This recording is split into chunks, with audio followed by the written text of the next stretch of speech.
Hello everyone, welcome back to the channel. Hope you are doing well and fine. And in today's video, I'll be showing you how to use Klarna with PayPal. So without wasting any time, let's just jump right on the video and make sure to watch this video till the end and follow the steps as well.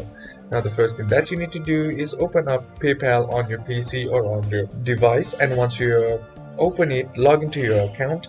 And once you have logged into your account, what you need to do is head over to your wallet option.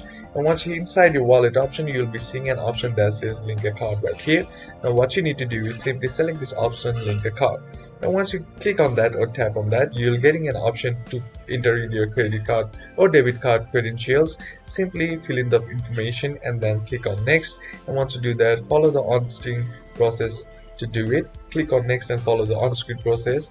And once you do that, that's basically how to do it. And that's it for today's video, guys. Hope this video was useful to you. Leave a like if it did. Comment down below what the next video should be on. Consider subbing to the channel. Thank you for watching. Bye bye.